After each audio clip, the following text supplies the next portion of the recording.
و علیکم السلام و رحمت الله و برکاته. برادر یک سوال دادن، گفتن اگر نمازی بامداد را در مسجد ادا کنم و به خانه رفته اشراق را در خانه بخوانم، همین تا گفته است درست می شود یا که خیر؟ برادر عزیز، پیامبر اکرم صلی الله علیه وسلم در حدیث مبارک گفتند من صلی الغداة فی جماعت ثم قعد يذكر الله حتى تطلع الشمس ثم صلى ركعتين كانت له كأجر حجة وعمره. رواه ترمذی.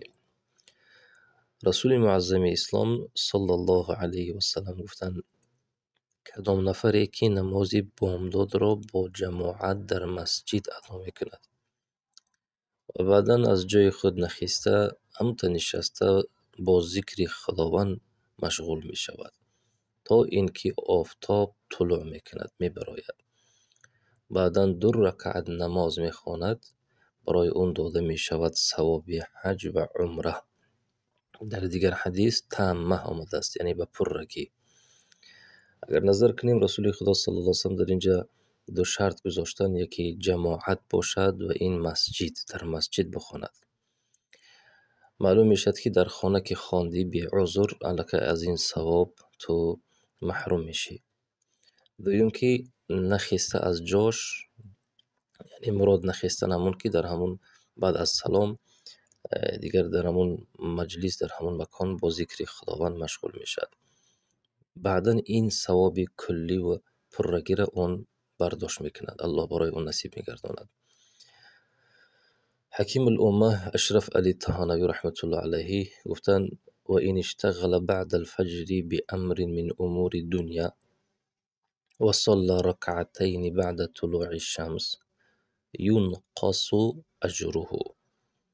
اگر کدام بعد از نماز بامداد به کارهای دنیوی مشغول شد، و بعد نماز اشراق را خواند، اون اجر از اون ناقص میشد. یعنی شاید که یگان اجر بگیرد، اما اون اجری که پیامبر صلی الله علیه و سلم گفتند اون را برداشت نمی کند. مسئله که شما مطرح کردید، اگر برآمدن شما از مسجد متعلق به عذر باشد، اینکه مسجد را بند میکنند یا اینکه در خانه بیماری دارید که حتما باید منصرف شوید نزد اون برید، یا یگان عذرهایی هست که بالاخره شما نمیتونید که در مسجد بشینید، انشالله امید هست که شما از همون نیتون ثواب میگیرید و به همین نماز خواندگیتون این اجر را نایل میگردید. اما اگر یگان عذری دنیوی باشد، یا که این یک آدم نمیخواهد بنشینه در مسجد، وقت میرود گفته و هاکذا، در این صورت این ثواب و این اجر را نمیگیرد. زیرا تکرار میکنم پیامبر اکرم صلی الله علیه و سلم گفتند نماز را در مسجد با جماعت ادا بکند و بنشینه در جای خود، در این صورت این ثواب را میگیرد. خداوند اونها هست. الله نگهدارتون باشد.